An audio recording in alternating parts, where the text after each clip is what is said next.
मित्रांनो, आजच्या तासिकेमध्ये तुम्हा सर्वांचे स्वागत आहे. आज आपण निर्देशांकातील पुढील भाग म्हणजेच निर्देशांकाची रचना हा घटक अभ्यासणार आहोत. तर निर्देशांकाची रचना करण्यासाठी वेगवेगळ्या पायऱ्यांचा वापर करावा लागतो. त्या घटकांचा अभ्यास आपण आता करणार आहोत. बघा, निर्देशांकाच्या रचनेमध्ये खालील पायऱ्यांचा समावेश होतो. ह्या ज्या पायऱ्या आहेत त्यांचा समावेश खालीलप्रमाणे आहेत आणि त्या आधारावरच आपल्याला निर्देशांक तयार करावा लागतो. तर त्यापैकी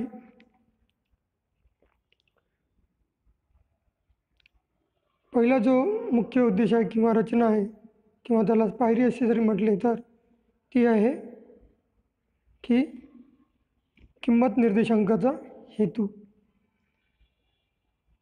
बघा, निर्देशांक तयार करण्यासाठी असणारा बाह्य भाग, त्याची व्याप्ती, तसेच कोणता बदल मोजावायचा आहे याचा स्पष्ट फलदायी निर्णय घेतला पाहिजे.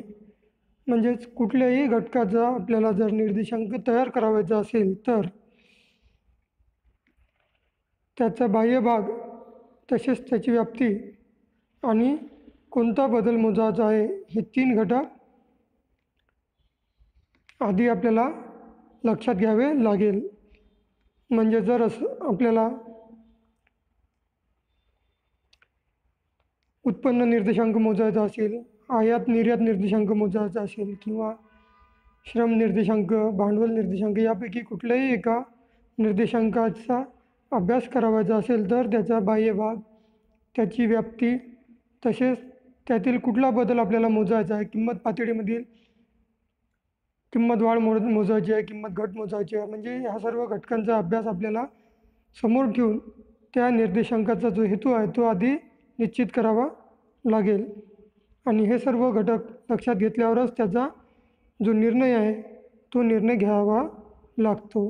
म्हणजे या सर्व घटकावर आपल्याला म्हणजे निर्देशांकाचा हेतू ठरवता येतो आणि त्यानुसार आपल्याला कोणता निर्देशांक तयार करायचा आहे ते लक्षात येते. त्यानंतर दुसरा जो हेतू आहे तो आहे मूळ वर्षाची निवड, त्यालाच बेस इयर असे सुद्धा म्हटले जाते. तर आपण पाहिलं की वैशिष्ट्यामध्ये की मूळ इयर निश्चित करावे लागते. म्हणजेच मूळ वर्षाला संदर्भ वर्ष असेही म्हणतात. हे असे वर्ष आहे ज्यात तुलना केली जाते.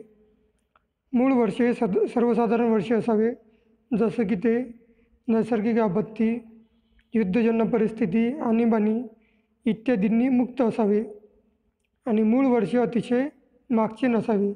बघा, निर्देशांक तयार करताना आपल्याला मूळ वर्ष, ज्याला बेस इयर असे म्हटले जाते, ते निश्चित करावे लागते आणि त्या बेस इयरला डोळ्यासमोर ठेवून ज्या वर्षाचा आपल्याला निर्देशांक काढायचा आहे तो आपण त्या वर्षाची मूळ वर्षाची तुलना करून काढू शकतो. म्हणजे यामध्ये महत्त्वाचा भाग म्हणजे दोन्ही वर्षाची तुलना केली जाते. जे मूळ वर्ष असते बेस इयर आणि ज्या वर्षाचा आपल्याला निर्देशांक काढावायचा आहे त्या दोन्ही वर्षाची तुलना आपल्याला करता येते. परंतु हे जे आपल्याला मूळ वर्ष घ्यायचे आहेत ते मूळ वर्ष कसे असावे तर ते सर्वसाधारण वर्ष असावे. सर्वसाधारण वर्ष म्हणजेच काय की या वर्षामध्ये नैसर्गिक आपत्ती असेल, जसे पूर, दुष्काळ, भूकंप, रोगराई ह्यासारख्या ज्या नैसर्गिक आपत्ती असतात त्या नैसर्गिक आपत्ती त्या वर्षामध्ये नसाव्या. म्हणजेच अशा कुठल्याही आपत्तीविना जे वर्ष असेल ते वर्ष आपल्याला मूळ वर्ष म्हणून गृहीत धरावायचं आहे. त्याचप्रमाणे युद्धजन्य परिस्थिती नसावी. युद्धजन्य म्हणजे दुसऱ्या देशासोबत होणारे जे युद्ध असते अशा युद्धाचे जे वर्ष असते ते युद्धाचं वर्ष आपल्याला इथे मूळ वर्ष म्हणून घ्यावा लागत नाही. तर इतर त्या युद्धाचे जे वर्ष असते ते सोडून इतर जे सर्वसामान्य वर्ष असतात त्या वर्षापैकी आपल्याला एक मूळ वर्ष घ्यावे लागते. त्याचप्रमाणे आणीबाणीमध्ये सुद्धा देशाच्या अर्थव्यवस्थेमध्ये मोठा बदल होतो. म्हणून ज्या वर्षी आपल्याला आणीबाणी लागलेली असेल ते वर्ष मूळ वर्ष म्हणून घ्यावायचं नाही. तर हे जे तिन्ही घटक असतात, नैसर्गिक आपत्ती, युद्धजन्य परिस्थिती आणि आणीबाणी, हे सर्व घटक वगळून जे वर्ष असेल सर्वसाधारण वर्ष, त्यापैकी एका वर्षाची आपल्याला मूळ वर्ष म्हणून निवड करावी लागते. आणि त्याच वर्षाला आपल्याला संदर्भ वर्ष असे सुद्धा म्हटल्या जाते. बघा, मूळ वर्षालाच काय म्हटलेले आहे की संदर्भ वर्ष असे सुद्धा याला म्हटलेले आहे. आणि त्याचबरोबर मूळ वर्ष हे अतिशय मागचे नसावे. अतिशय मागचे म्हणजेच काय, जर आपल्याला 2020-21चा एखाद्या घटकाचा निर्देशांक काढावायचा असेल तर आपल्याला मूळ वर्ष जर आपल्याला गृहीत धरायचं असेल तर 1940-45 किंवा 1960-70 हे अतिशय जुने वर्ष आपल्याला मूळ वर्ष म्हणून घ्यावे लागेल. काय, जर आपण ते मूळ वर्ष म्हणून गृहीत धरले तर त्या वर्षाची किंमत पातळी आणि 2019-20मधली जी किंमत पातळी असेल याचा तुलनात्मक अभ्यास आपल्याला व्यवस्थित प्रकारे होऊ शकत नाही. म्हणून मूळ वर्ष हे अतिशय मागचे नसावे. जर आपल्याला 19-20चा निर्देशांक काढावायचा असेल तर मूळ वर्ष म्हणून 2010-11 किंवा 11-12 असे त्या वर्षाच्या जवळचे वर्ष आपल्याला मूळ वर्ष गृहीत धरावे लागते. त्यानंतर बघा, तिसरं जे हेतू आहे किंवा तिसरी जी पायरी आहे ती आहे वस्तूची निवड. निर्देशांकाच्या रचनेमध्ये निवड केलेल्या वस्तूंचा नमुना निवडणे आवश्यक आहे. उदाहरणार्थ, किंमत निर्देशांकाच्या निर्मितीमध्ये प्रत्येक वस्तूचा समावेश करणे अशक्य आहे. निवडल्या जाणाऱ्या वस्तूंनी लोकांच्या अभिरुची, सवयी आणि चालीरीतींचे प्रतिनिधित्व केले पाहिजे. याशिवाय चांगले परिणाम देण्यासाठी केवळ प्रमाणित वस्तूंचा समावेश केला पाहिजे. बघा, हे जी तिसरी पायरी आहे म्हणजे निर्देशांक तयार करताना लक्षात घ्यायची तिसरा जो घटक आहे तो म्हणजे वस्तूची निवड. तर आपल्याला ज्या घटकांचा निर्देशांक कळायचा आहे त्या घटकांसाठी नमुना निवडणे आवश्यक आहे. उदाहरणार्थ, जर किंमत निर्देशांक आपल्याला तयार करायचा आहे तर त्यामध्ये प्रत्येक वस्तूचा समावेश करणे शक्य आहे का? बाजारामध्ये असंख्य वस्तू असतात, त्या सर्व वस्तूंचा समावेश निर्देशांक तयार करताना घेऊ शकत नाही, त्यामध्ये अडचणी निर्माण होतात. परंतु त्यावर उपाय काय? तर त्यासाठी आपल्याला ज्या लोकांच्या अभिरुची किंवा आवड असतात किंवा सवयी असतात आणि चालीरीती असतात, या सर्व गोष्टींचे प्रतिनिधित्व केलेल्या ज्या काही वस्तू असेल त्या वस्तूंची निवड करावी लागते. सर्वच वस्तूंची निवड करणे शक्य नाही. म्हणून आपल्याला अभिरुची, सवयी आणि चालीरीतींचे प्रतिनिधित्व ज्या वस्तू करतात अशा वस्तूंचा गट इथे निश्चित करावा लागते. आणि त्याचबरोबर चांगले परिणाम देण्यासाठी केवळ प्रमाणित वस्तूंचाच समावेश करावा लागतो. ज्या काही ब्रँडेड वस्तू असतात, ज्याला प्रमाणित वस्तू असे सुद्धा म्हटले जाते, त्या वस्तूंचा समावेश निर्देशांक तयार करताना विचारात घ्यावा लागतो किंवा निर्देशांक तयार करताना त्या वस्तू समाविष्ट कराव्या लागतात. म्हणजे बघा, वस्तूची निवड करणे हे अतिशय महत्त्वाचे आहे आणि त्या वस्तूमध्ये अभिरुची, सवयी आणि चालीरीतींचे प्रतिनिधित्व केले पाहिजे अशाच वस्तूंचा समावेश निर्देशांक तयार करताना करावा लागतो. आणि त्या वस्तू कशा असायला हव्यात? तर त्या वस्तू प्रमाणित वस्तू असायला हव्या. त्यानंतर चौथी जी पायरी आहे ती आहे वस्तूंच्या किमतीची निवड. बघा, यामध्ये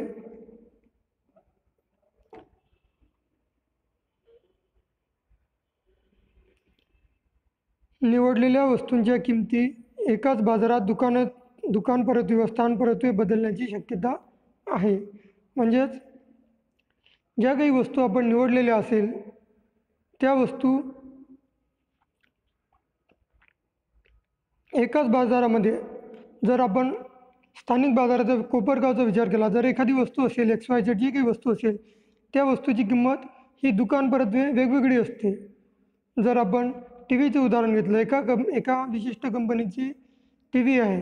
ती टी व्ही वेगवेगळ्या दुकानामध्ये वेगवेगळ्या किमतीला उपलब्ध असते. त्याचबरोबर स्थानपरत्वेसुद्धा, म्हणजे जर स्थान बदललं, समजा आपण अहमदनगरमधून ती वस्तू विकत घेत असेल किंवा पुण्यामधून किंवा नाशिकमधून त्या बाजारातून आपल्याला ती टी व्ही विकत घ्यायची आहे, तर स्थान बदलल्यामुळे सुद्धा त्या वस्तूच्या किमतीमध्ये फरक पडतो. म्हणजेच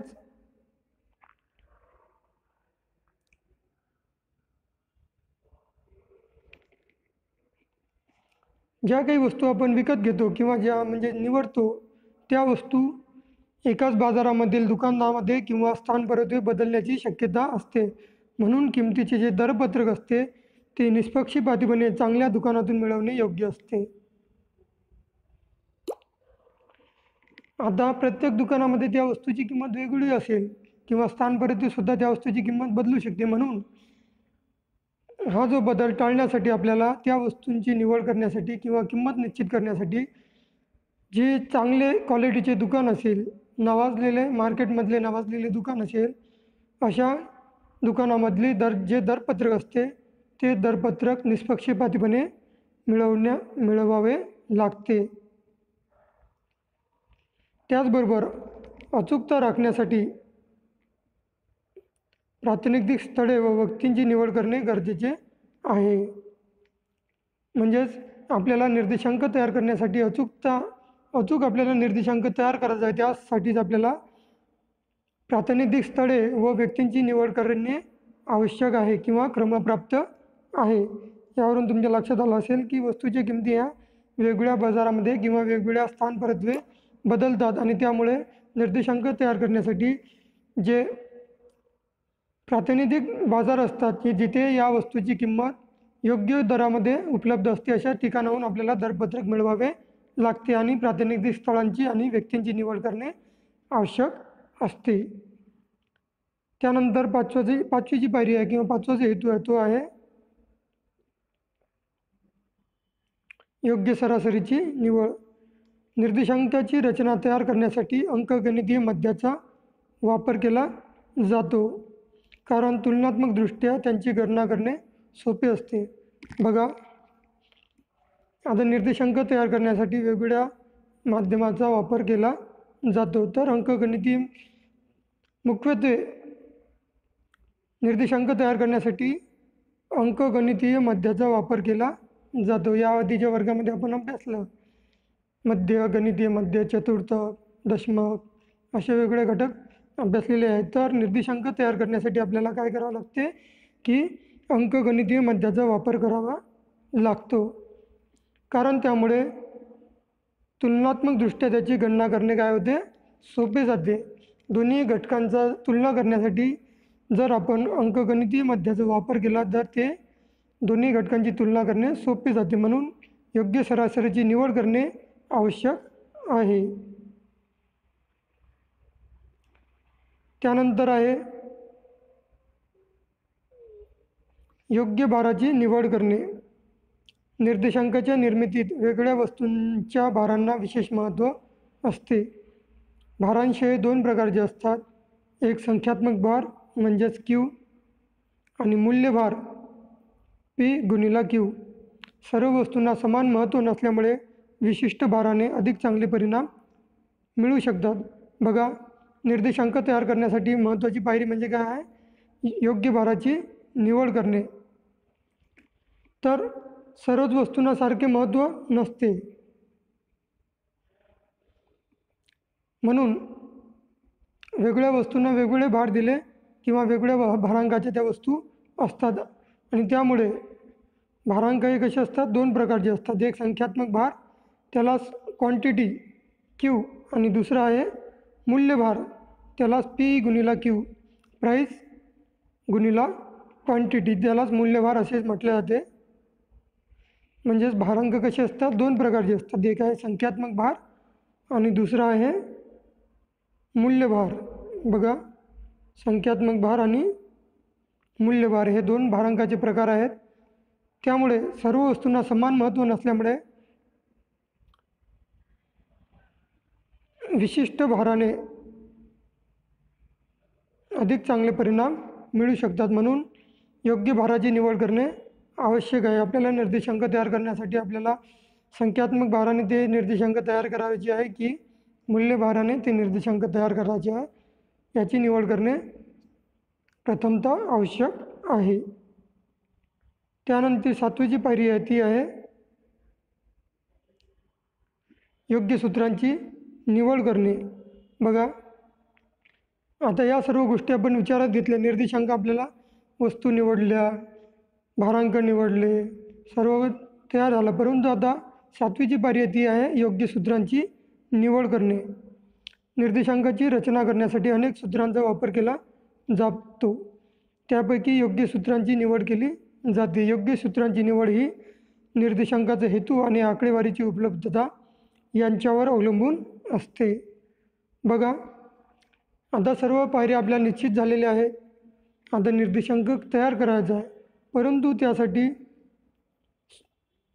कुठलं सूत्र वापरायचं ते आपल्याला माहीत नाही, कारण वेगवेगळ्या सूत्रांच्या सहाय्याने आपल्याला निर्देशांक तयार करता येतो. त्यापैकी योग्य सूत्रांची निवड केली जाते. आपल्याला जो निर्देशांक तयार करायचा आहे, किंमत निर्देशांक असेल, आयात निर्देशांक असेल किंवा श्रम निर्देशांक असेल, ह्या सर्व निर्देशांकासाठी आपल्याला योग्य सूत्रांची निवड करणे आवश्यक आहे. आणि सूत्रांची निवड ही निर्देशांकाचा हेतू आणि आकडेवारीची उपलब्धता यांच्यावर अवलंबून आहे. बघा, आपण पाहिल्याप्रमाणे निर्देशांकाचा हेतू काय आहे, आपल्याला कुठल्या हेतूने तो निर्देशांक तयार करायचा आहे आणि त्यासाठी जी आकडेवारी उपलब्ध आहे ती कोणत्या प्रकारची आहे, किती प्रमाणात ती आकडेवारी उपलब्ध आहे त्यावर आपल्याला योग्य सूत्रांची निवड करावी लागते. म्हणजेच जी शेवटची पायरी आहे योग्य सूत्रांची निवड, त्यासाठी आपल्याला तो निर्देशांकाचा हेतू काय आहे आणि त्यासाठी जी आकडेवारी उपलब्ध आहे ती किती प्रमाणात आहे आणि कशी आहे याचा विचार करून सूत्रांची निवड ही करावी लागते. अशा प्रकारे विद्यार्थी मित्रांनो, निर्देशांकाची रचना किंवा निर्देशांक तयार करताना काही महत्त्वाच्या बाबी आपल्याला लक्षात घ्याव्या लागतात. त्यामध्ये पहिली जी पायरी आहे ती आहे किंमत निर्देशांकाचा हेतू. बघा, दुसरा आहे मूळ वर्षाची निवड करणे. पहिला किंमत निर्देशांकाचा हेतू झाल्यानंतर मूळ वर्षाची निवड करावी लागते. त्यानंतर तिसरी जी पायरी आहे ती आहे वस्तूंची निवड करावी लागते. मूळ वर्ष निवडल्यानंतर आपल्याला वस्तू कशा प्रकारच्या घ्यावयाच्या आहेत त्याची निवड करावी लागते. त्यानंतर वस्तू निवडल्यानंतर वस्तूच्या किमतीची निवड करावी लागते. त्यानंतर 5वी जी पायरी आहे ती आहे योग्य सरासरीची निवड. वस्तूची निवड झाली, किमतीची निवड झाली, त्यानंतर आपल्याला काय करावे लागेल की योग्य सरासरीची निवड करावी लागेल. त्यानंतर 6वी जी पायरी आहे ती आहे योग्य भाराची निवड करणे.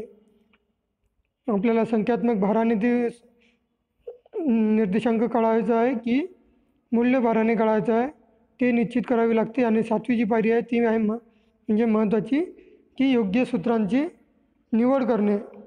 आता सर्व गोष्टींची आपण निवड केली आहे आणि 7वा जे आहे ते आहे योग्य सूत्र, जे आकडेवारी उपलब्धता आहे आणि निर्देशांकाचा हेतू काय आहे यावरून आपल्याला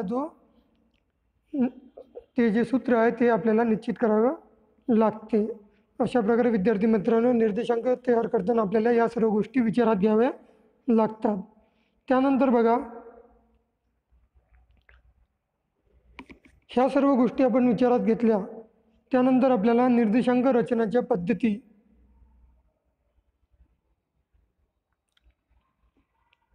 याचा विचार करावा लागेल की निर्देशांक रचनाच्या पद्धती किती आहेत.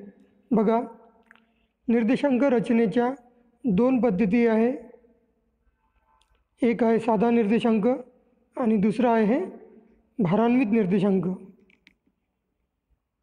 अ आहे साधा निर्देशांक आणि ब आहे भारान्वित निर्देशांक. अशा प्रकारे निर्देशांक रचनेच्या 2 पद्धती आहेत. एक साधा निर्देशांक आणि दुसरा आहे भारान्वित निर्देशांक. ह्या 2 गोष्टी लक्षात ठेवा की निर्देशांक रचनेच्या किती पद्धती आहे, तर 2 पद्धती, साधा निर्देशांक आणि भारान्वित निर्देशांक. तर बघा, साधा निर्देशांक म्हणजे काय?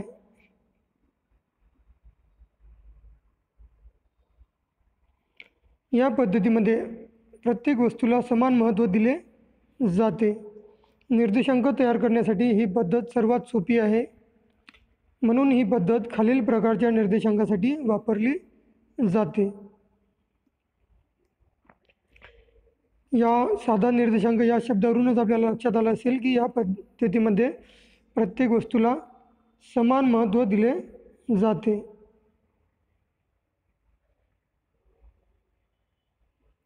प्रत्येक वस्तूला काय आहे? समान महत्त्व आहे. हा जो साधा निर्देशांक तयार करावा लागतो त्यामध्ये प्रत्येक वस्तूला समान महत्त्व दिले जाते. आणि ही जी पद्धत आहे ही काय आहे? सर्वात सोपी पद्धत आहे. ज्या इतर पद्धती आहेत त्यापैकी साधा निर्देशांक तयार करण्याची जी पद्धत आहे ती सर्वात सोपी आहे. आणि म्हणून ही पद्धत खालील प्रकारच्या निर्देशांकासाठी वापरली जाते. बघा, यामध्ये किंमत निर्देशांक, संख्यात्मक निर्देशांक आणि तिसरा आहे मूल्य निर्देशांक. ह्या ज्या 3 पद्धती आहेत या 3 पद्धती काढण्यासाठी साध्या निर्देशांकाचा वापर केला जातो. आपल्या लक्षात आलं असेल की बघा, निर्देशांक रचनाच्या 2 पद्धती आहेत. ह्या 2 पद्धती आणि त्यामध्ये पहिली जी पद्धत आहे साधा निर्देशांक, त्या निर्देशांकाच्या सहाय्याने 3 निर्देशांक काढता येतात. त्यामध्ये किंमत निर्देशांक, संख्यात्मक निर्देशांक आणि मूल्य निर्देशांक ह्या 3 पद्धती वापरता येतात. तर विद्यार्थी मित्रांनो, या तिन्ही पद्धतीचा अभ्यास आपण किंमत निर्देशांक, संख्यात्मक निर्देशांक आणि मूल्य निर्देशांक या तिन्ही पद्धतींचा सविस्तरपणे पुढील तासिकेमध्ये अभ्यास करूया. आजच्या तासिकेमध्ये आपण इथेच थांबूया. उर्वरित घटक पुढील तासिकेमध्ये पाहू. धन्यवाद.